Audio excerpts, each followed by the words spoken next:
Yo, man, thank you so much for participating in the Fruitful Thought podcast. LaJuan, I'm mad excited to have you here. Thank you, brother.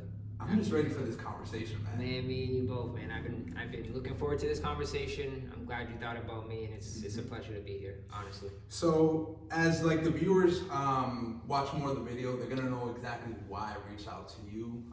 Why I wanted you in this podcast is very intentional. Every person that I have here are true community advocates. Yep. To start off. And our superstars. So, first of all, man, just like introduce yourself. Yeah, you know? man. I mean, I wouldn't consider myself a superstar, but I'm LaJuan. I serve as the Director of Policy and Partnerships for Mayor Alorza, City of Providence. Superstar to me already. I am originally from Dorchester, Massachusetts. Mm-hmm. I went to Fenway High School. If anybody knows Fenway High School, shout out to all the Fenway alums. Okay. And then after high school, I went to a small liberal arts college in Western Mass. Mm-hmm. I got a degree in political science and sociology. Mm-hmm. And I am currently in my master's program at UMass Dartmouth, getting a MPP, a master's in public policy. So that's sort of a quick synopsis of who I am. There's definitely a lot to unpack there. So first, I didn't know that you also graduated with a degree in sociology. Yeah. That's something that we relate in to. Yeah. So I'm always like hyped to meet other people with same degrees and stuff like that. Yeah, man. Sociology was actually better than the political science. I feel like I apply more of the sociology to my work than political science. It's interesting. You know what? This is what I feel about sociology, right? Yep. Sociology, and I don't know if this has happened to you, but for me, it kind of put in words or the theory of like different systems, how institutions relate to each other, how history, how certain historical things influence society and why society is the way it is today. Yep. So for me, it was like a wake-up call almost. It was like, oh, wow, okay, so this is really happening. Like, this is a real thing. When you say that, it reminds me of how I went through college. So I was a declared political science major. That was my only major when I went into college, my undergrad. And I took one sociology class as a requirement for political science, and I was just awoken. I mean, truly awoken. And that was my freshman year. By the end of my senior year, I had every sociology class needed to have not just a minor, but the major. The major. So And they gave me the major because I had taken all the classes.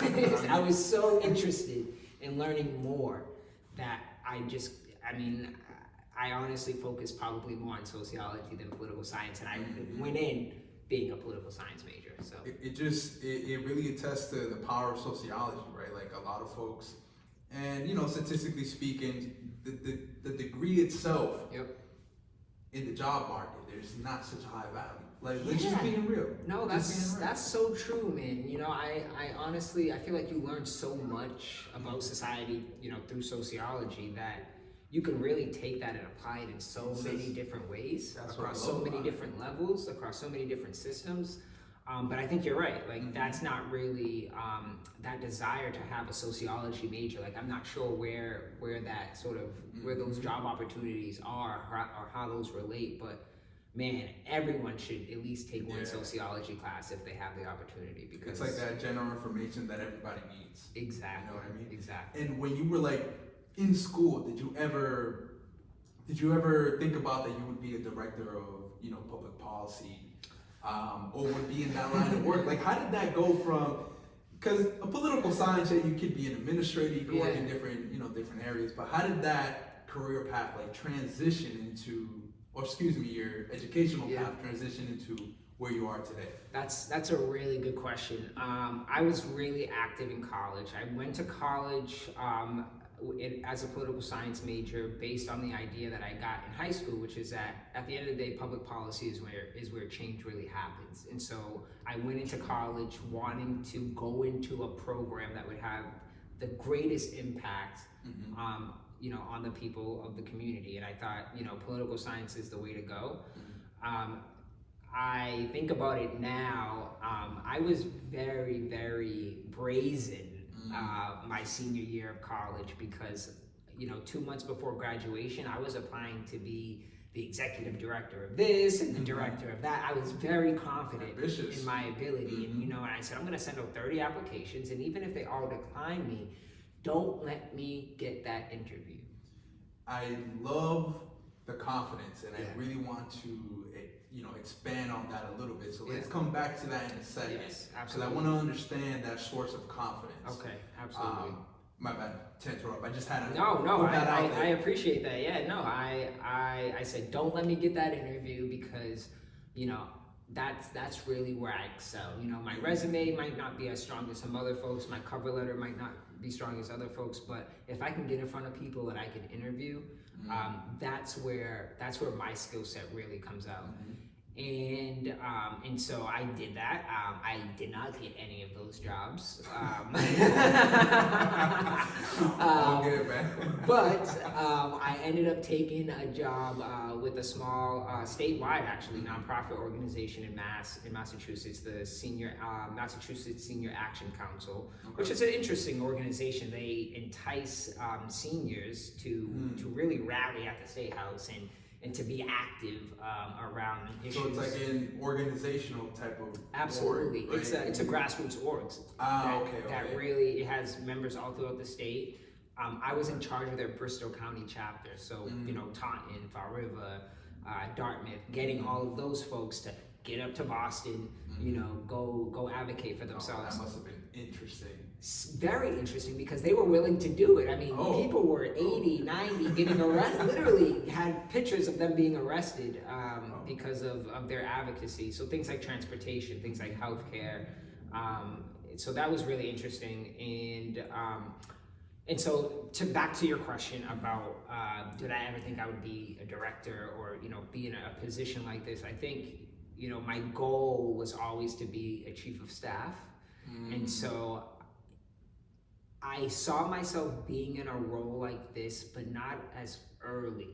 I'm 25. I graduated from my undergrad in 2018. Yo, that's amazing. And I will tell you, I did not think that I would be where I am as quickly as it happened. And gotta say, you know, first and foremost, I'm grateful. I'm grateful to God. I'm grateful to my family. I'm grateful to all my supports, the people that have really invested not just time, money, and you know, everything that comes with providing a holistic foundation for someone. Like, shout out to all those people because, you know, they're still around and they're still helping me through it. So I mean, we all know that like your circle and your immediate group is, you know, the core support that gets you to where you're gonna be at. Depending on what your support system is, you know, your life quality can be really, really good, or it can kind of put you back. So that support system is very important. That's an amazing achievement, being a 25-year-old. And, you know, I have to kind of press on that because there's so many young folks out there who don't believe in themselves, right? And this is why I wanted to ask you about your source of confidence, right? There's a reason why, like you, LaJuan, as a 25-year-old, have these achievements, right? Whereas maybe some people that were in your school that might have had similar experiences or what have you, aren't thinking in that way. They probably think like, you know, I can't do this. This is out of my reach. So tell me about that source of confidence. Like, what woke you up to that reality that you said to yourself, yeah, I'm worth more. I could definitely do this. Like, I can grow, you know. That's a really good question, Alex. I'll start with a little bit of context to that question. One is that my mom had me when she was 15 years old. I'm 25 now, my mom's 40.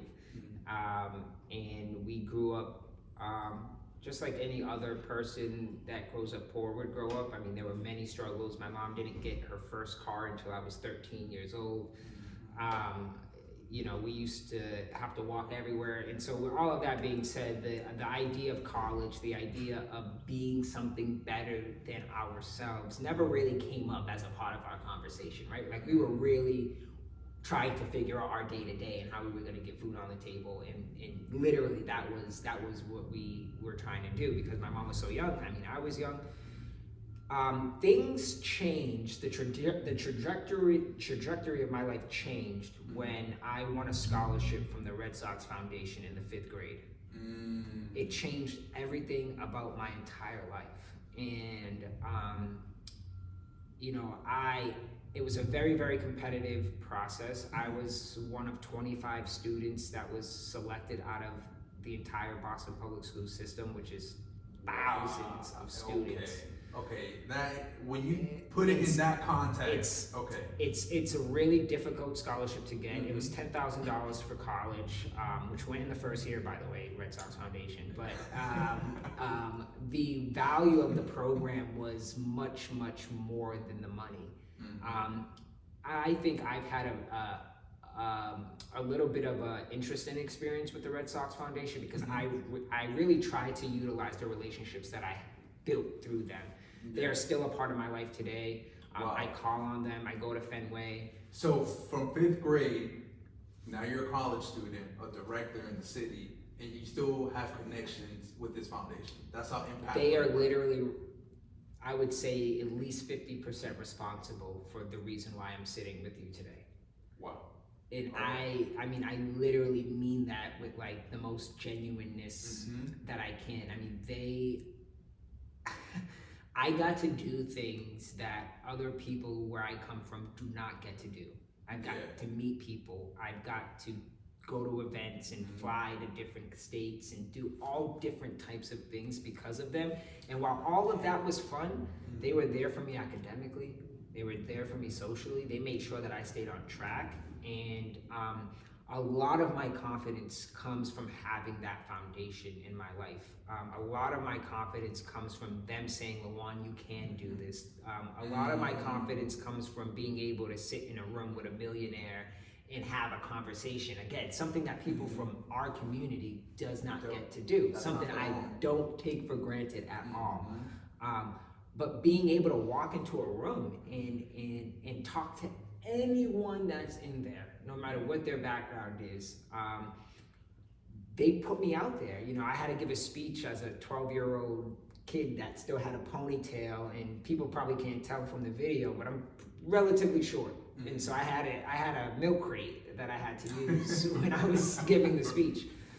I was very nervous, but at the end of that speech, I got a standing ovation. And like seeing that as a young person at the House of Blues in Boston, and it being the Red Sox players and owners and their families, and it being like this captivating experience for me, you know, like throughout all those years, they were building my confidence, putting me in uncomfortable situations and letting me adapt. That's key right there. You know what I'm saying? Getting me out of my comfort zone, you know, and I don't mean this in a bad way, but getting me out of Dorchester and exposing me to different experiences and places.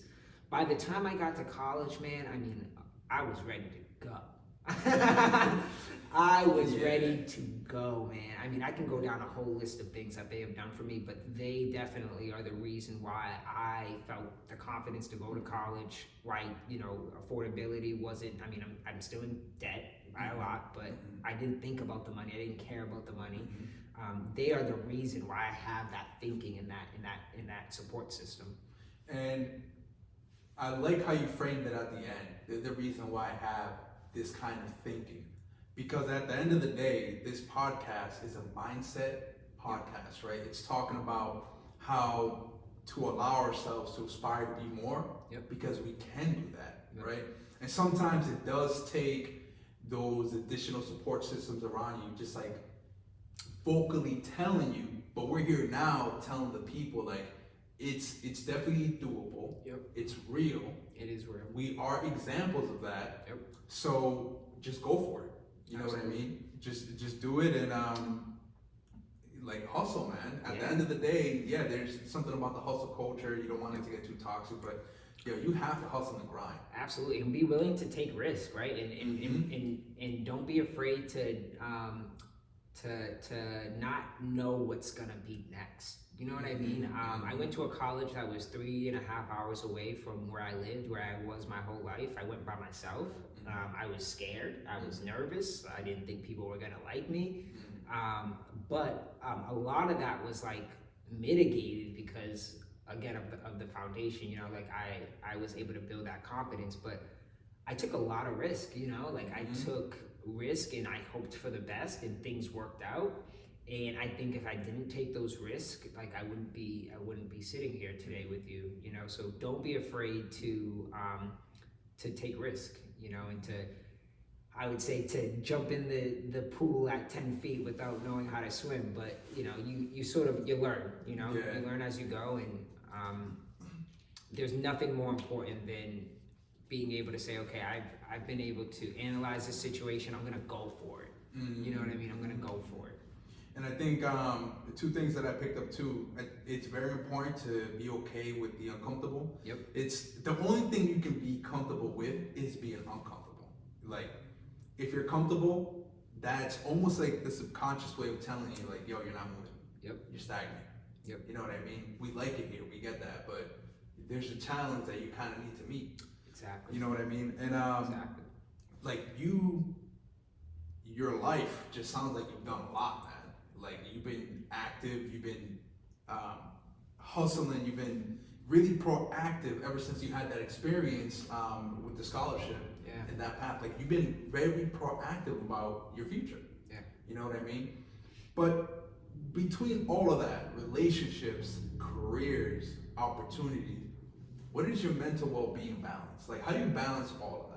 Yeah, we talked a little bit about this before the show, but Jay-Z's definitely. Jay-Z's saving lives. I'm telling you, man, Jay-Z's definitely the guy keeping me on track. No, in addition to music, which is truly really helpful for me. I mean, you know, Michael Jackson, Jay-Z. I mean, these artists, and I call them artists, not rappers, not singers. You know, these people really. I like that. You know, they made music for a particular reason.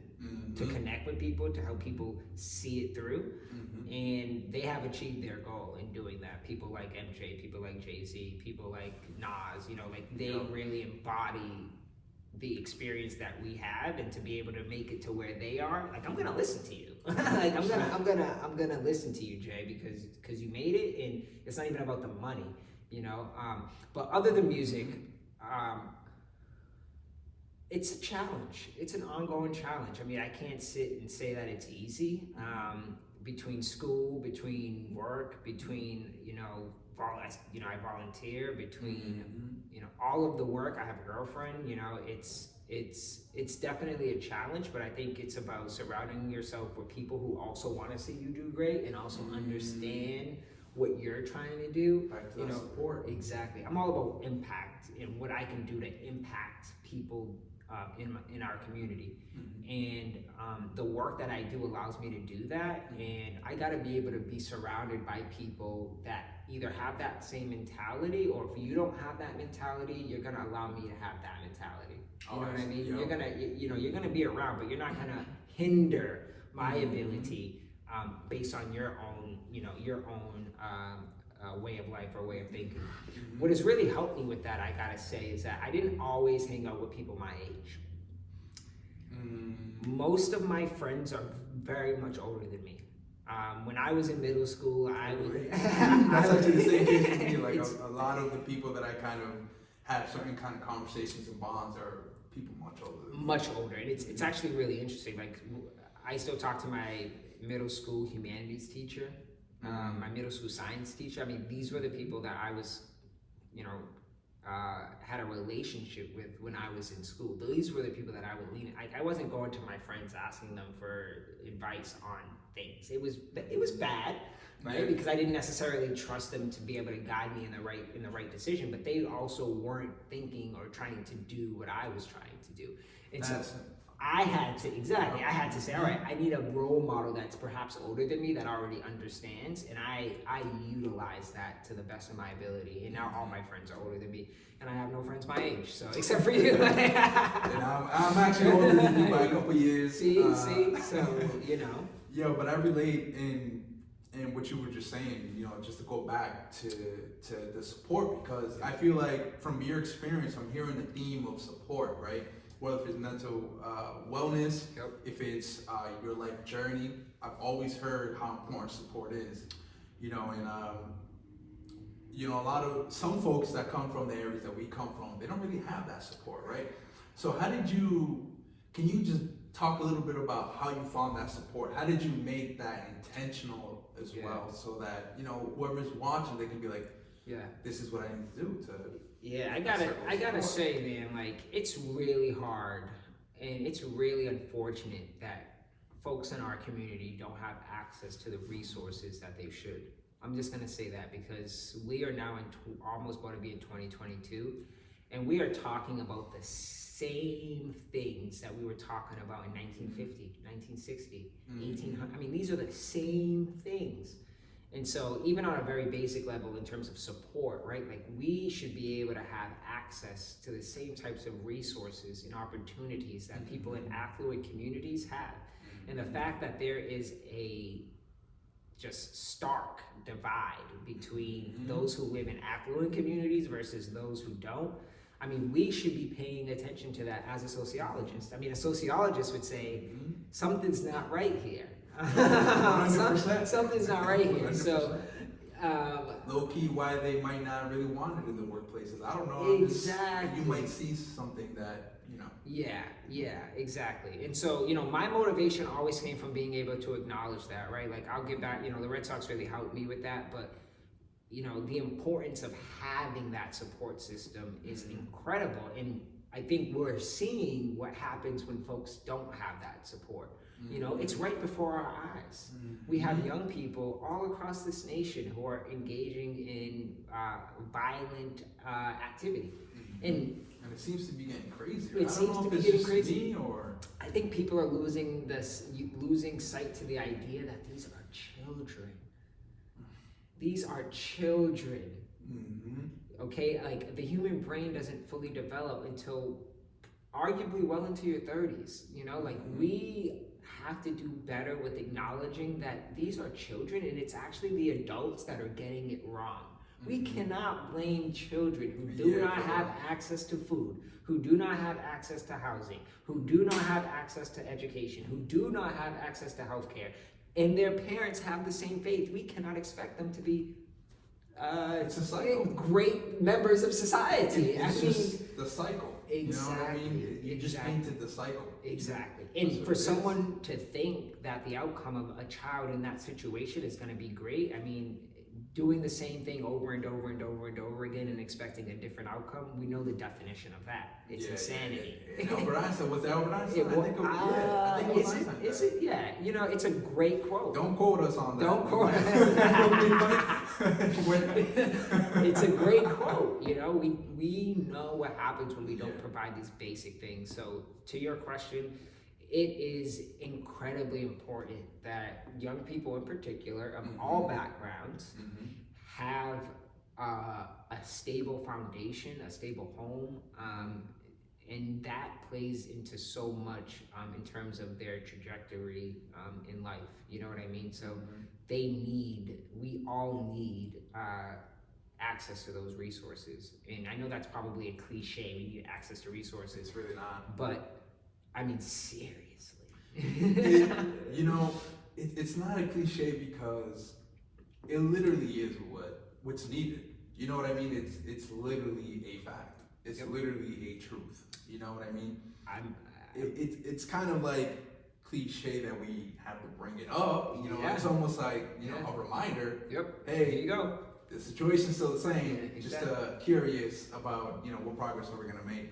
And it sounds like we have a lot of progress to make, and you know, having people like you that care about people in a genuine way, working within city politics, and in general within government, you know what I mean? That gives a lot of hope, right? Because the system needs to change twofold. It needs to change internally, but also needs the support of the outside.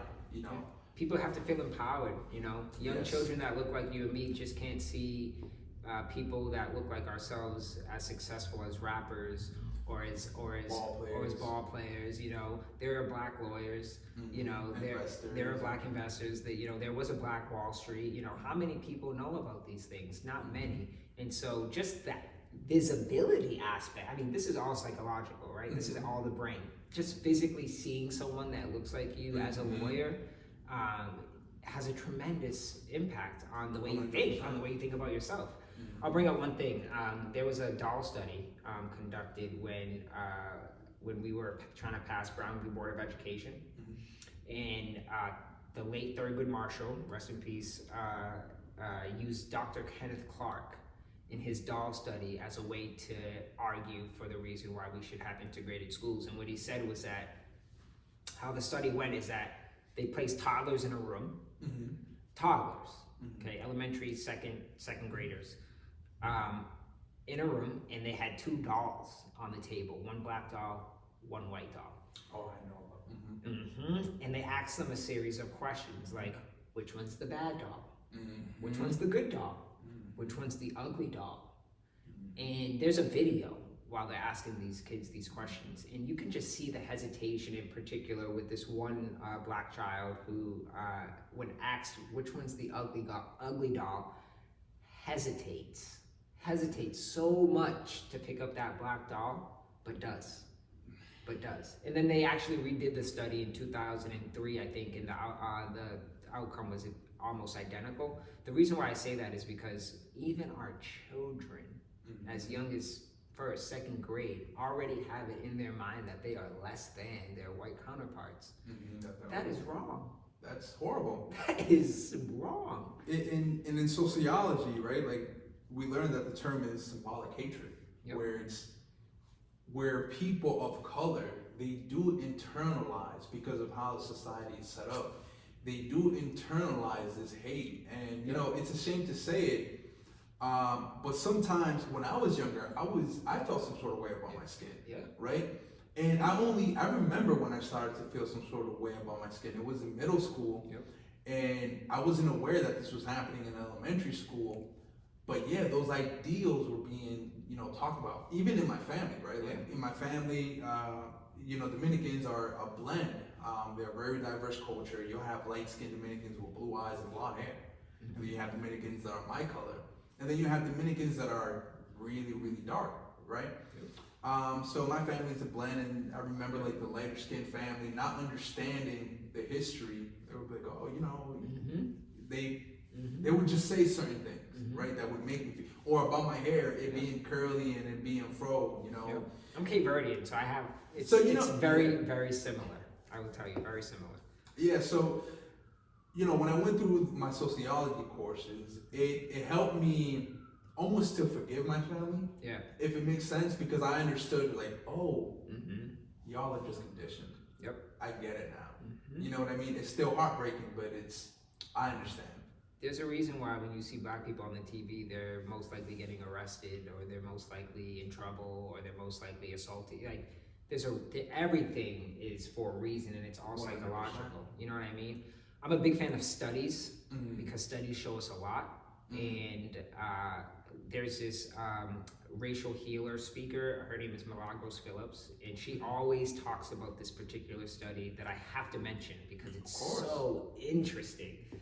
They did a study on rats, okay? And I know that rats and humans aren't the same, but think about this. It's related to trauma. So they took a series of rats and they exposed them to a perfume. And every time that they were exposed to this perfume, they were zapped with electricity. Not enough to kill them, but enough to make them be like, you know what, I got zapped with electricity, man, I need that. And so they did that a lot of times. Never enough to kill a rat, but a lot of times. 6 generations down the line, Alex, okay? Now we're talking about the great grand rat of this original rat. Never been exposed to electricity, never been zapped with electricity. When exposed to that perfume, their bodies reacted as if they were zapped with electricity. Never been exposed to electricity ever. And what does that tell you? It tells you that trauma is generational. It doesn't necessarily have to happen to you as an individual person, although it probably does, because you know what we look like. But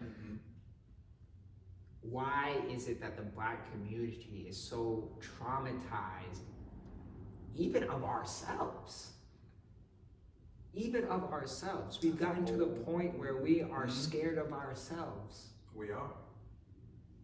That is a concept that I don't think black people understand enough. It's not our faults. It's to your point, we've been socialized to think and to eat and to be a certain way, and we have to be better with educating ourselves about what is really happening. 100%. Yeah. 100%, man. And again, this podcast is to help with that. Yeah. You know what I mean? These conversations and us pursuing what we're pursuing has to do with change. You know what I mean? And we just got to continue that work. Yeah. And, you know, I'll give you the final thought because there was a lot here to unpack. There's a lot of good content. And, you know, again, thanks again for joining us. But, yo, man, what are some advice that you would leave the listeners with that they can apply today? Yep. You know, that would just help them out in the long run. Absolutely. That's a good question. I know this is going to sound cliche, but definitely set goals. Not cliche. Whether it's a daily goal, whether it's a bi-weekly goal, whether it's a monthly goal, set goals for yourself.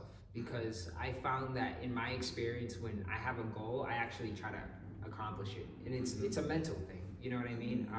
Set a goal, whether that's making your bed in the morning when you first wake up, because there's nothing better than coming home after a long day of work and having a made bed, and I know that from experience, it is helpful. Or just, you know, everybody has their own thing, but set goals. And then the other thing I would say, and we touched on this a little bit, is that there are times in life where us as individuals cannot control the outcome of certain things. We don't have control over everything in our lives. We wouldn't be human if we did. And with those things, we have to do our best to adapt, and we have to do our best to get through it. It can be bad, it can be good, you know, things we can't control. But there are many times where we can control our decision and the outcome of that decision. And in those moments, we need to be better. We have to be better at making the best decision we can. Because this is a time where we actually can control the outcome. Let's make the best decision, right? Like let's try to you know, educate ourselves on why we should be making the best decision, because those moments don't always come. And so when they do come, let's make sure that we're doing everything that we can to make sure that it's the right move. So those are the two pieces of advice that I would give. And those are pieces of advice that I can also apply. Like, part of the reasons why I enjoy doing these interviews is the people learn, but at the end of the day, I also learn, right? Like, these are advices and tips that I take for myself. So with that being said, man, we conclude here. Thank you. I appreciate you again for coming into the podcast. I'm gonna admit something funny for the people. Okay. I gave LaJuan the wrong address before he showed up. And he was flexible enough still to show up. Of course. You know, I thank you for that, man. And of course, thank you. We'll definitely have some more talks, man. Please. I know people now understand why I invited you. I know people see that it was very intentional, and there's a lot to take from here. So we'll have you again, man. We'll have more discussion because it's very important.